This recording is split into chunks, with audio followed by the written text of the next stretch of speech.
Welcome to Nailed It Radio. Find your simplicity within your complexity with me, life coach Keri Nail.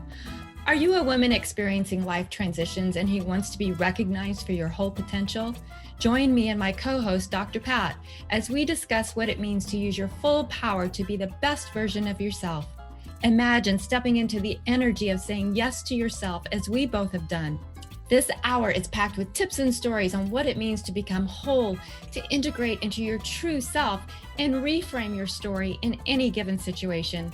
Stay with us on this journey of self-discovery, powerful solutions, and unpacking the nature of who we are and why. You've already nailed your first step to your best self by tuning into this show. Now here are your hosts.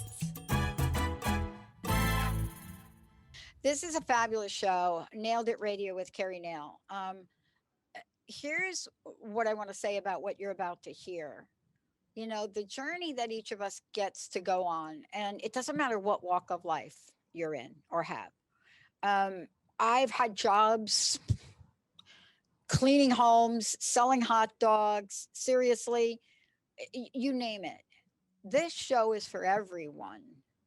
Because Keri is going to take us on a journey of what confidence in you looks like. But more importantly, in the day and age we're living in right now, you know, our confidence is taking a little bit of a hit. Some of us, bigger hits than others. But what is it that you can learn from Keri today about how to power up your confidence no matter what? Here's the thing. If you know who she is and you know what she does, you know that she works with people across the globe to not just help them fully understand the dynamic nature and their absolutely unlimited potential, but she puts you in the driver's seat of your life.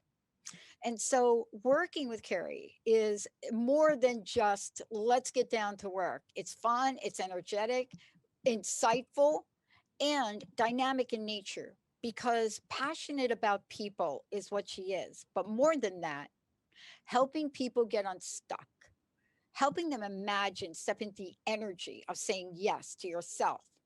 And in these past couple shows, she has demonstrated on how Keri Nail walks the talk and nails it. Keri, powerful show. Ready to get going here? Absolutely. Absolutely. I'd like to start off the first segment because we're going to talk about what's the difference between confidence and authenticity, confidence and compassion, arrogance and courage. So I want to start with the authenticity. What's the difference between confidence and authenticity? And we're going to start with a quote by Deepak Chopra. And he says, we discover that our true identity is not connected to our socially derived identities and the constrictions and limitations that come with that. Every label we attach to ourselves only disguises our true, unlimited, balanced nature, our authentic self. And the definition of authenticity is be true to who you are personally, personality, values, and principles. Know thyself. And I help people do that by using the Myers Briggs Type Indicator personality preferences so people understand who they are at their core, what preferences what personality types they prefer, energy, how they see things, how they make decisions, and how they adapt and live their outer life.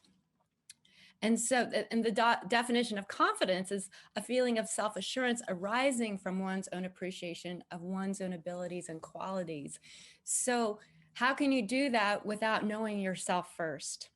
And so when I was looking back at some of my Facebook posts that I did around confidence, and I was talking about an impromptu swimming suit or the swimming party impromptu photo shoot.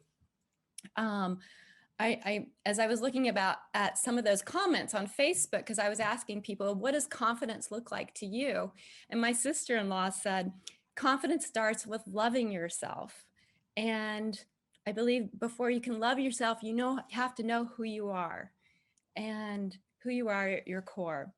And then at the photo shoot, At first, I wasn't loving myself because when the woman wanted to take pictures of me, I just dove into the water and said, "No, that's okay."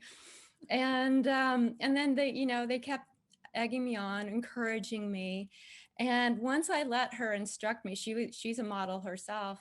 Once I let her instruct me, I just went with it, and it felt so spontaneous, so freeing. And I realized how much I loved expressing myself in front of a camera, or when I was little, a movie camera, as my sister reminded me.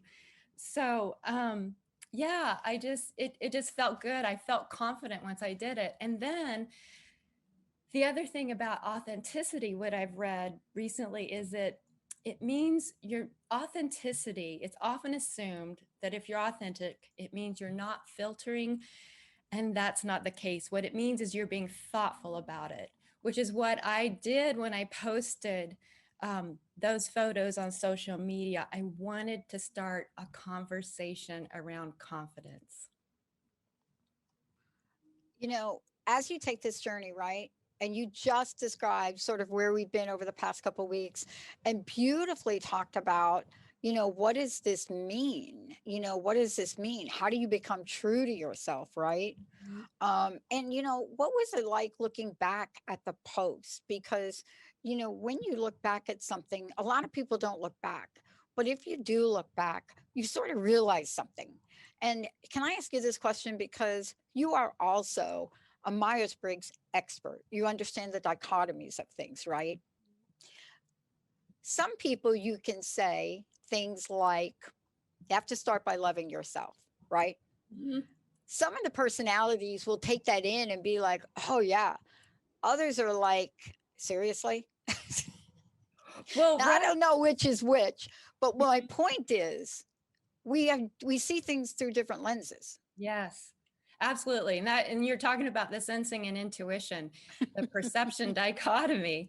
And people who prefer sensing, like myself, we start with who we are first, how we see things, how it affects me first. And that's comes across as self-centered.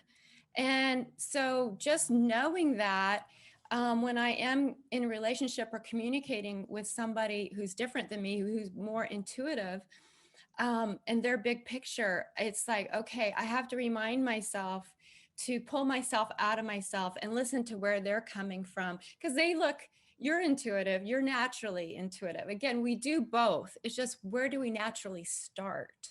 Mm. And you're naturally intuitive. You start up here, out above yourself, away from yourself, and the last thing you do is come back to yourself, probably, right? And so just knowing that, instead of using it, sometimes when our energy's low, um, when we're trying to have a conversation together, not just you and I, but people in In general. general. Yeah. It's like we start from our own point of view, and we don't have the patience to accept and appreciate and listen patiently to the other person's point of view.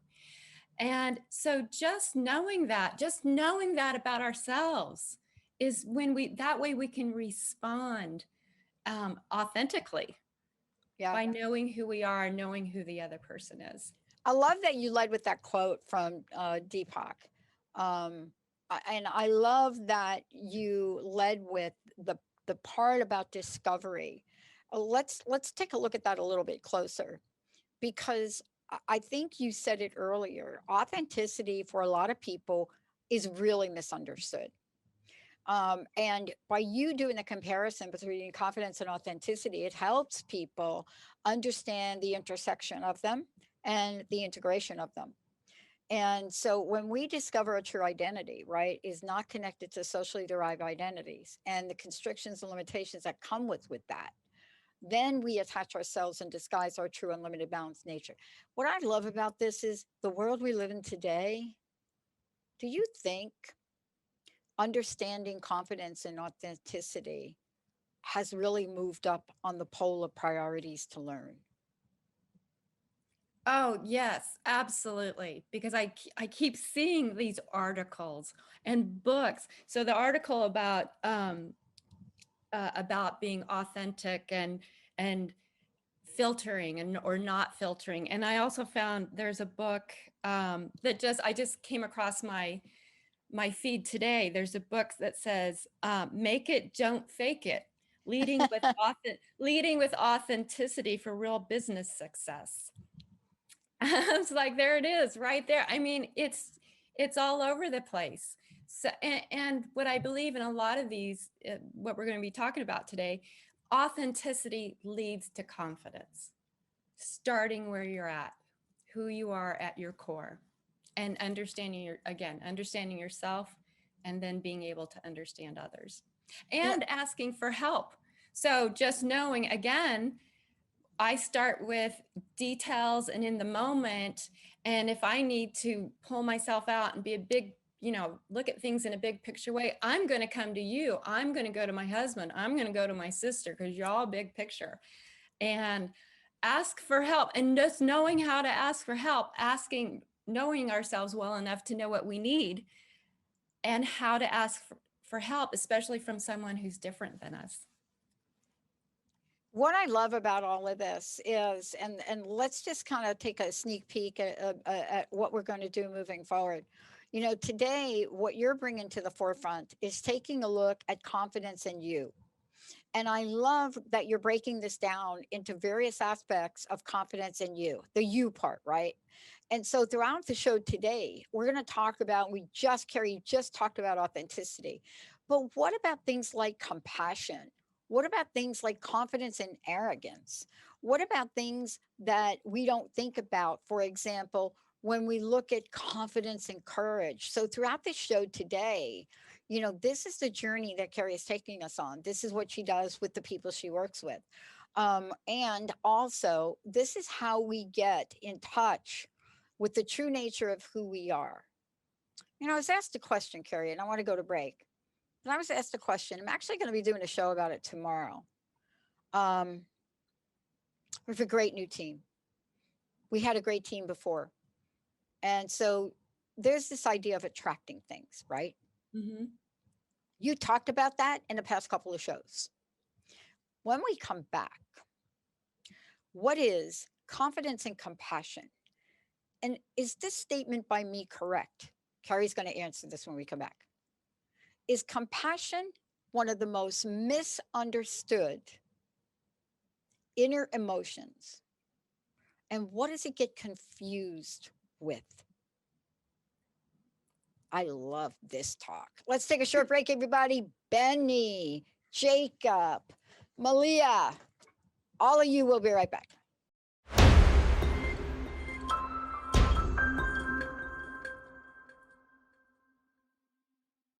Nailed It Radio with Keri Nail, and I get to take this journey with Keri. I'm Dr. Pat. Before we go, let's stop for a minute, because we're talking about a bunch of things where people are saying, I don't know how to do that, Keri. I don't know how to do that. And this show, of course, if you don't know how to do it and you need some help with this, you got to give us a call or go over to Facebook, facebook.com, Transformation Talk Radio, type something in, we'll get you an answer. But mostly 1-800-930-2819. Please go ahead and give us a call if you have questions. But more importantly, we're talking about life. And if we're talking about life, here's what you need to do. Ask yourself the question, am I able to take this journey alone, or because I use a hand up?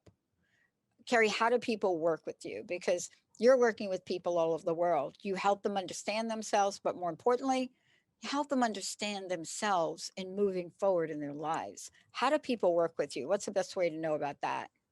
Well, first of all, you can contact me at Keri@kerinail.com, or my website, kerinail.com, KERINAIL.com. And as a coach, I meet people where they're at. And then we discover who they are at their core. I help them discover themselves, who they are at their core. And then we can look at what situation they're going through and apply that information to what they're going through right now, and help them. I help them move forward with confidence and build that confidence as well. And, part of that is really helping people understand the underpinnings, or how should I say, in a lot of cases, undertow of a lot of things that go on in our lives. Today, you're looking at four aspects of confidence and some other aspect of who we are. We just finished talking about authenticity. Now let's talk about what I think is one of the most difficult things to understand and learn. However, once you get it for life. That's confidence and compassion, isn't it? Hmm. Absolutely. Yeah. And so I want to start off with another quote by Deepak Chopra that says, "The divine feminine within each of us naturally radiates harmony and compassion. Once we understand and experience our inner awareness as peace, we naturally express this calming energy to those around us.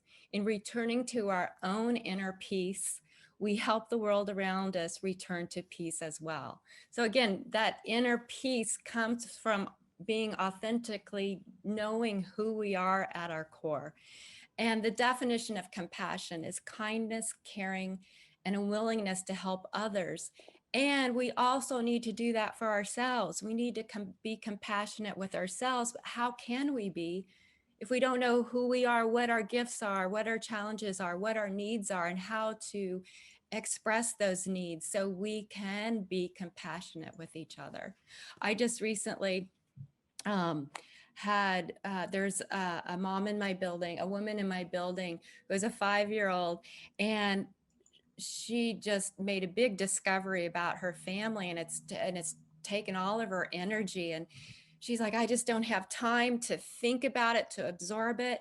And I said, "Well, how can you take time for yourself?" And we talked about a strategy where perhaps she could have her son stay with, you know, his grandparents, and she could just, if she wanted to, stay in bed, watch a show, binge watch a show, and just give herself some time and space to just absorb what's been going on. And we get so, especially people like me who are in the moment, we have a lot of extroverted energy and we like to get things done. Um, we're always making lists, we're always doing and being with people, and it knowing that about ourselves, I know that about me, I know I have to build in space so that I have time to absorb all the wonderful things and all the discoveries that take place every day. When we're talking about these things, they have special meaning. I want to talk about compassion for a moment. And I want to talk about that quote that you used by Deepak, right? Mhm. Because we're talking about compassion. And so during the break, you and I were talking, I was telling you a little bit about the fact that there's confusion about compassion. There certainly is confusion about the difference between compassion and empathy, Mhm. right? Mhm. And if this is certainly not in your personality wheelhouse, not only is it confusing, but you absolutely don't really care. And yet at the same time, you do. Mhm. Because when people express it to you, you feel it. See, this is the kind of thing that when we talk about confidence and compassion, and you put those two together, and then you combine that with authenticity, which we previously talked about, Mhm. when you're face to face with someone that fully stands in that level of confidence and compassion and authenticity, when you talk about the photo shoot and the woman that asked if she could take your picture, Mhm. there was a moment in that story that you shared a couple weeks ago. It was as if a page turned, and this woman was looking at you through the lens of confidence, compassion, and authenticity. Mhm. Talk about how, when that happens, how, when that divine feminine, as Deepak says, in each of us naturally radiates harmony and passion, how does it hit another person's heart? Oh, yes. Just by showing interest.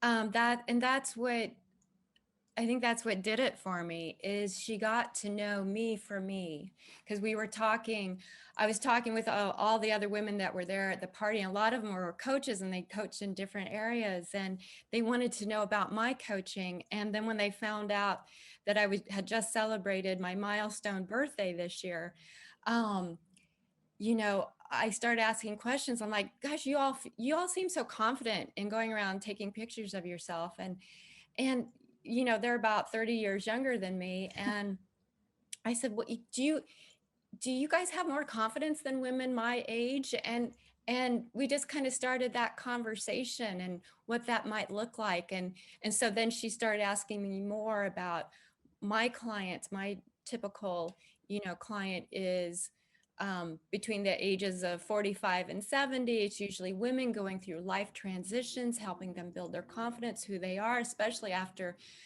being an empty nester. If they were a stay-at-home uh, parent, or even if a career at a certain point, we tend to come to our careers going, wow, what do I do now? Or even think about retirement, and who am I and what am I going to do? So just starting that conversation about generations of confidence and what that looks like. What are the similarities? What are the differences? And so when she came over and said, what, I just really want to do this. And I'm like, I think I do too. And then, but that was it. Like, it's about building relationships and being interested in each other. And so I think that helps with understanding empathy, and also helps us to be compassionate with each Mhm. other. And there are differences. I mean, there are differences in cultures. Let's talk about that for a minute. Yeah. Because, I've talked a lot about my experience in different cultures, especially in the sport I played. But what have you discovered about women in different cultures? Well, when I was living in Singapore, there's a picture of me with two of my friends there, and it was the Chinese New Year, and we all came from different backgrounds and cultures, and we were all expressing ourselves where we were at, but bringing our cultures into it, and um, and one of the things we realized why we became friends is because our personalities were very similar. We were very open to talking to each other and understanding that. And that led to us being open to our differences. One woman is from the Philippines and has a Christian background. Another woman is from Malaysia and has a Muslim background. I'm from North America with a spirituality background. And what we realized is that most people, most cultures, most countries, people want to, when you come down to it, people want to be happy and live a happy and compassionate life. And that's what I also learned when I was teaching workshops there, is there were so many people. There were Hindu, Buddhist, Muslim, Christians, there were Chinese, Indian, um, English, Australian, all sorts of backgrounds. And when I would bring the understanding of the Myers Briggs personality preferences, everybody that just cut across it all, everybody looked at their energy and how they see things, how they make decisions. And then once they understood that, then they could see how their cultures and their backgrounds impacted who they are. And that's what the beauty of Myers-Briggs is understanding why we do what we do. And we need to come to that core. It's like an onion. It's an onion is so many layered. It's complex with so many layers. But when we get kind of pull that all back and come to the core of who we are, our energy, what our preferences are, then we can understand, oh, I grew up as a woman in this culture, in this country, in this religion, or I grew up as the middle child in this country, this culture. I was educated this way. And so we all can look like an onion, but our layers, our core is Oh, different and our layers are different. I got to tell you, I mean, we're going to take a short break because when we come back, we're going to continue the conversation about confidence. And this next one is real hot button. It's confidence and arrogance. It's really quite interesting to look at this and get it from Keri Nail's perspective. But this idea of culture, Keri, it's just fascinating. I have made so many faux pas, so many, I don't even know.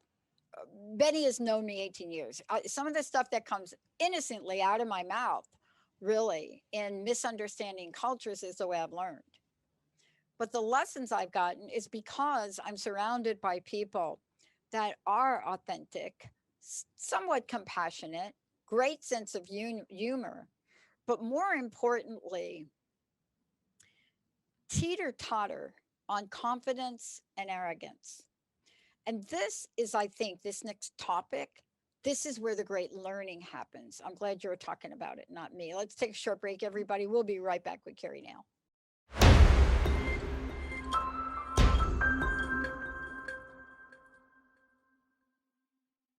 Welcome back. This is back. What I love about this, and if you all were listening on the YouTube stream, you were hearing Keri and I talk about a situation with I was somewhat embarrassed about, but totally authentic about, and I absolutely knew better. But in a moment when we are challenged or stressed, or we go to a point of fear, I think, Keri, everything we're talking about starts to take on different layers, like 50 shades of arrogance or 50 shades. We're going to talk about confidence and arrogance right now. But again, please let folks know how they can contact you, work with you. And by the way, also the work that you do with Myers Briggs translates into groups, organizations, teams, all of that. So Yeah. it's more than just one-on-one. It's really a dynamic nature of understanding. Yes. How do people do that with you? So you can contact me at my email, Keri@kerinail.com, or my website, kerinail.com. That's KERINAIL.com. And yeah, so like I said, I meet people where they're at, help them understand who they are at their core, and then help them move forward with whatever situation they're in, and helping them understand who they are at their core. I use the Myers Briggs personality preferences to understand themselves with that. And what we're talking about today is a segment of a bigger conversation, but we're really the featured show is confidence, right? It's the main show, and we're talking about these other items which we reflect to emotionally, and by the way, we can act on or take an action because of. You know, we've talked about confidence and authenticity. We talked about confidence, compassion. Now, here's the one that I think everybody gets a little stuck on: confidence and arrogance. Even the word arrogance, just, wait, have you ever said that to people? Is just the word arrogance? Have you ever said, like, oh, that sounds a little arrogant? I mean, like people are like, what? Yeah. I mean, the reaction to the word arrogance. It's kind of a harsh sound anyway, a harsh word. It's a harsh word. Yeah. Yeah. But let's talk about it from your perspective: confidence and arrogance. And I have to tell you, if you compete in sports, Benny and I used to talk about our softball days, right? When you're competing or you're on a team or you're doing anything of a nature where you want to do it well, I don't think anybody has ever watched a top tennis match and have seen the top people and have not gotten a sense of one or the other with a little bit of, little bit of arrogance there, right? You get what I'm saying? Yeah. Yeah. Is it arrogance or is it confidence? That's why you're talking about it. Yeah. And what is it? What do both of those look like? I think there's an image of two women right now. One kind of has her arms crossed with kind of a non-smiling face. The other one's more open and is smiling. That's what it can look like. So another quote by Deepak Chopra is, when our inner nature is not at peace with itself, we find ourselves in self-judgment and struggle. When we're not self-aware, we blame others for the unhappiness and pain we feel and deny the truth that our suffering arises within ourselves. So that's when arrogance comes out, when we're not self-aware, when we're trying to fake it till we make it, and we're trying to project what we think we should be or who we think we should be, not knowing what our gifts and challenges are. Because when we do know those things, then we can be confident in how we express ourselves and how we just are. Also, another thing that can keep us from being confident and go to arrogance is when we have low energy and tend to go on autopilot, and we're not at our best, and we don't have patience. We only have patience for our own point of view. We don't have patience for the other person's point of view. So guess what? We're going to come across pretty arrogant. It's my way or the highway, baby. But if we also know that about ourselves, we can go, oh, you know what? I need to walk away. And I'm not going to walk away in anger. I'm going to walk away and say, you know what? I just don't have the energy right now. I just need to go walk away for a minute, take a deep breath, maybe walk around the block and come back. If it's something that if the conversation needs to keep going. Or even so that the person can come back and respond versus react in a low energy way. And perhaps even coming back with the response of, you know what, can we, when's the best energy time for both of us to discuss this situation? And let's figure out a strategy when we can do that. And I think that this is one of, if we could talk about this, don't you think for a minute as we're looking at confidence and arrogance, right? And let's go through and take a definition of this if we could. Because when we look at the definition of arrogance and we look at the definition of confidence, right? Mm-hmm. There is an important distinction between the textbook definitions, right? Mm-hmm. Yes. But it's really, I think it's a gray area. Tell me what your thoughts are between these two. Okay, so the definition of arrogance is an exaggeration of one's own worth or importance, often by an overbearing manner and attitude of superiority. The definition of confidence is a feeling of self-assurance arising from one's appreciation of one's own abilities and qualities. So it's almost like the confidence comes from within and the arrogance comes outside. When we look outside of ourselves to have a relationship or to have a conversation or to figure out what we're supposed to do, we have to start from within and know who we are and know, oh, you know, I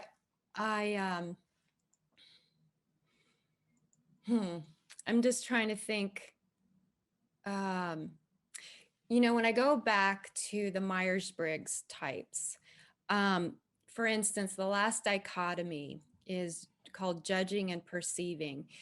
And judging doesn't mean you're judgmental, but it does mean that, and I'm judging, naturally prefer judging, tend to be closed, want to make decisions quickly and move on, wants to come Right. to closure quickly and Right. on. And people who are naturally perceiving, they want to wait till the last minute to make decisions because they want to be open to as many options as possible.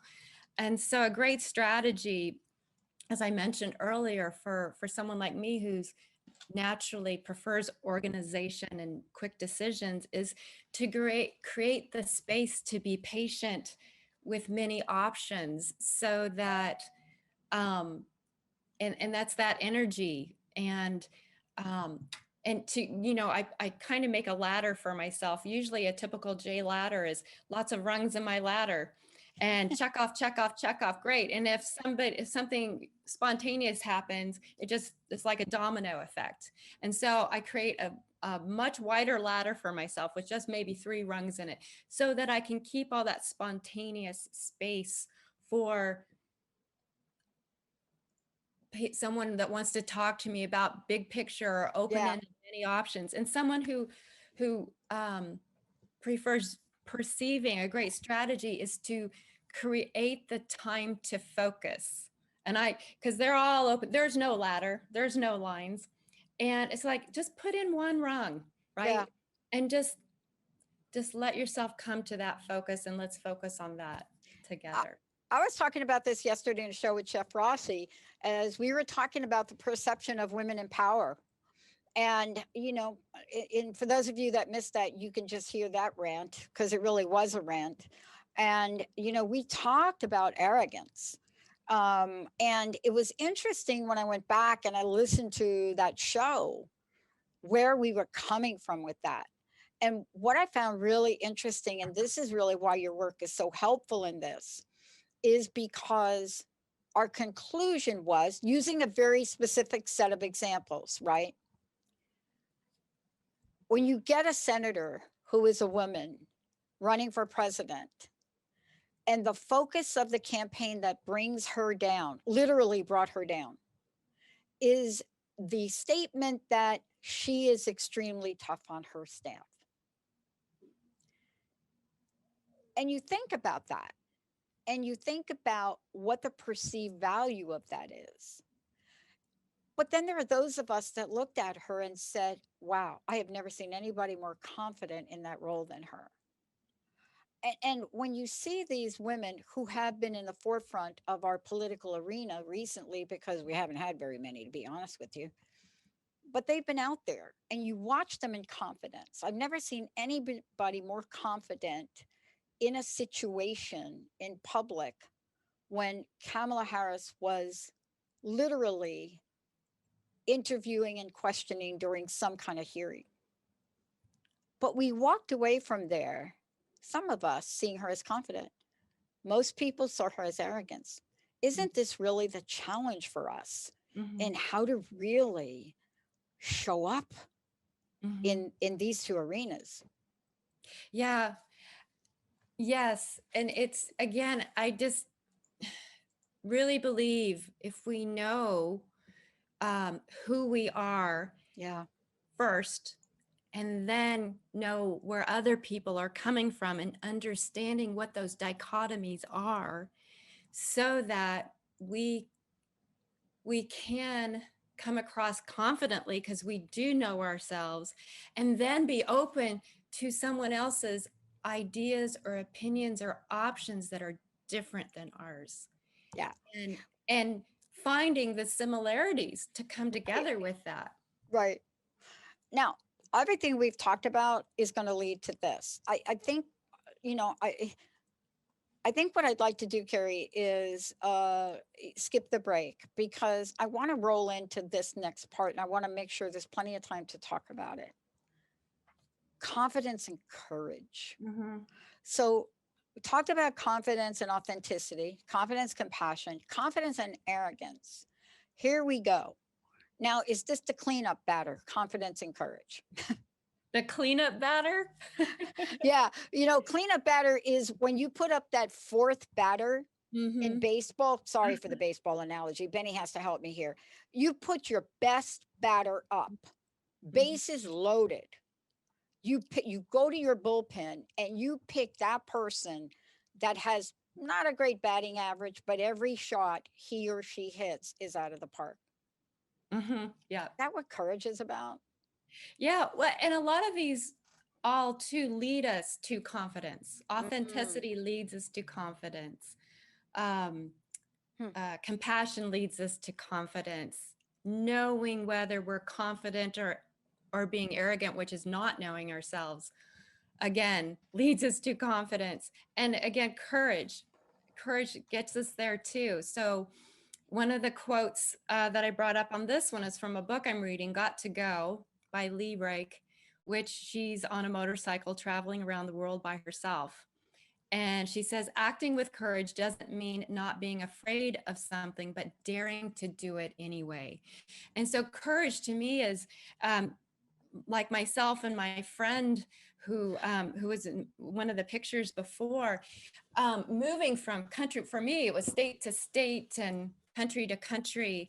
And for her, it was moving from country to country and being brought up with already, she was brought up with two different languages from the Philippines, Tagalog and English, and then going to Singapore. And so having the courage to move, right? But then thrive. So confidence. So courage gets us there, and then confidence. We thrive with confidence. It's using that courage to thrive. So courage definition: mental or moral strength to venture, persevere, and withstand danger, fear, or difficulty. And so when we do take the courage and take risks and see positive results, that leads to confidence. So yeah, so again, I was looking back at what people said on the confidence conversation I posted with those swimsuit pictures. And she said, yeah, she goes, I'm mom far away from her comfort zones, from her family, from her friends in the Philippines and Singapore. Now she's married to a Frenchman living in France, having to learn the language there to communicate with his family and friends. And now she has two little boys that she's teaching to be multilingual. And she often asks herself, am I good enough to my husband? Am I good enough to his family? Am I good enough to our friends, my kids? What are the impressions of young and older friends Mm, about me? And she says, at the end of the day, looking at her kids, she says, what do I care? They love me and I love them more than life itself. That's her mm. confidence right there. So she took all that courage of moving around, learning new languages, and now she's thriving as a mom. And I love this and this conversation about this and the stories you're sharing, because I want to get back to the quote by Leah. Acting with courage doesn't mean not being afraid of something, but daring to do it anyway. Uh-huh. Um, what if we could live our life like that?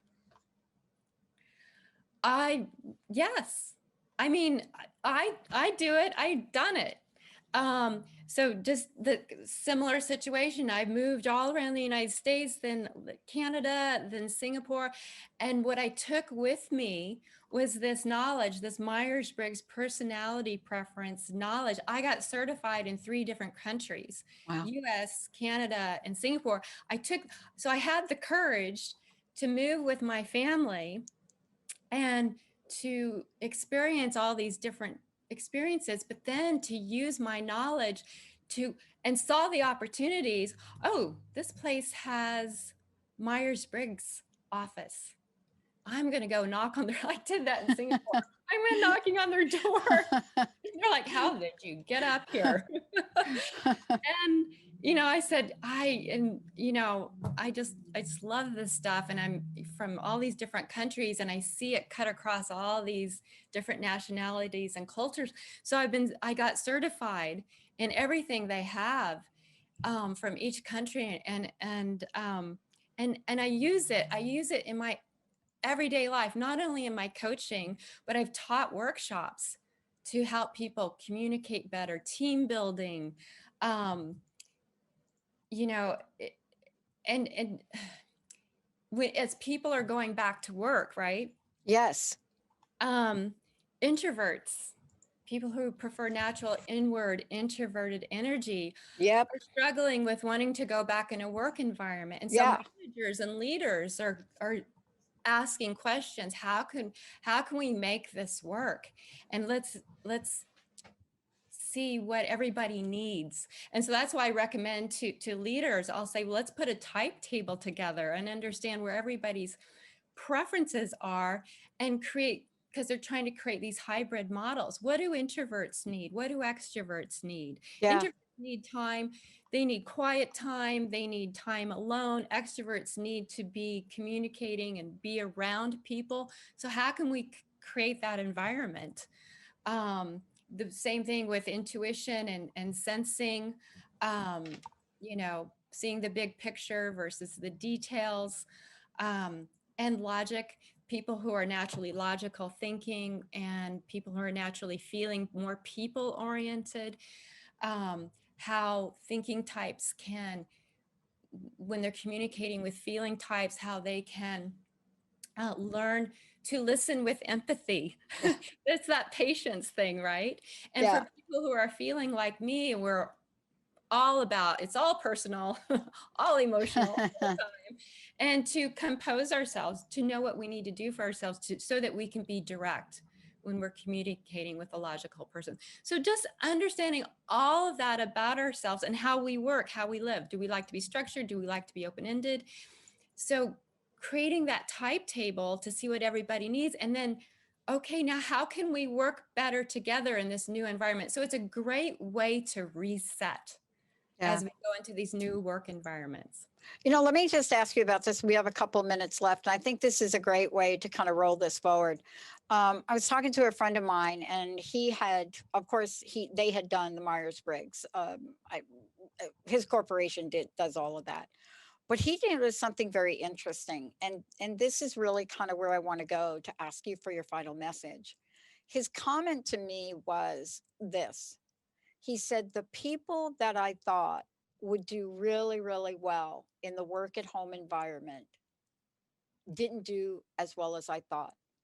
He said, the other people that we hardly hear from a peep from in board meetings, in conference rooms, in team meetings, you almost don't know they're there. He said, we've never seen a level of production anything like this before. Because we were having this conversation. I was telling him what you were going to talk about today. And I told him he should call you because they're trying to determine what happened. Now, you know, and I know what I just described are a couple of introverted people. I don't know enough about them. They thrived in the home environment. Yeah. Unobstructed, uninterrupted. I don't have to talk at a meeting. He said their productivity level, accuracy, and creativity increased, his opinion, 300%. And they are clueless on how to come back to the office.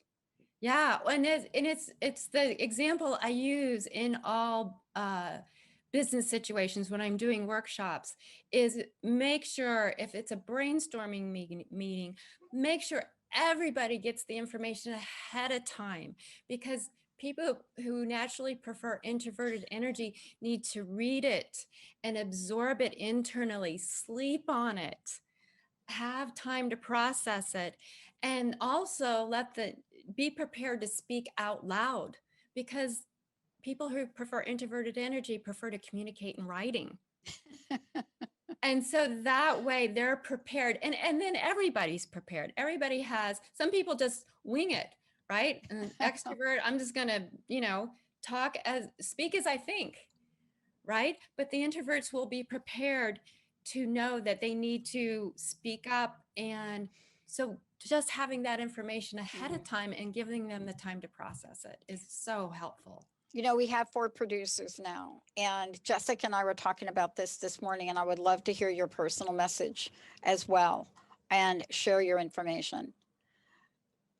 The old ways of thinking how to do things different. So today I'm managing different than I've ever done before. I'm doing things at a detail level I've never done before. I sent out 3 emails this morning. Jacob will tell you she must be on steroids. But in the end, I've listened to everything you've said in the time we've been on here. And what I'm trying to do is make adjustments so that we approach this as not a one size fits all. The other thing we all have to realize is we're working with people. They don't just want us to send them emails. They want to know, can I get my email on my phone? Adaptogen. Yeah. Thank you for today. What's your final message, Keri? Thank you so much. Powerful conversation. And not only that, these are the things we need to know and learn. What do you want to leave us with today? And thank you so much. No, thank you. Now I have a quote from Alicia Keys. It says, when I've met my full self, it's when I'm the most honest with myself. It's when I can actually feel comfortable enough to say, this is where I am today, right now. This is how I feel. And that's what I do. I meet clients where they're at today and help them move forward with confidence. And you can reach me at kerinail.com or my website, kerinail.com, or my email, keri@kerinail.com. Thank you so much. And I want to say to everybody, Keri is just touching the surface of this. When you work with her, she will help you understand the dynamic nature of who you are, who you want to become. But more importantly, in the world we're living in today, I know a lot of us need some help. We need some help to be able to move forward in our lives, regardless of where you think you are. We don't even know what we don't know about this time in our lives. Short break, everybody. We'll be right back. You've nailed it. Thank you for listening to Nailed It Radio. Find your simplicity within your complexity with me, life coach Keri Nail, and my co-host Dr. Pat on transformationtalkradio.com. I'm at my best when I'm helping others be their best. Tune in next time for more tips and stories on what it means to become whole and integrate into your true self. To subscribe to this show and get more information about how I can help you be your best, visit kerinail.com.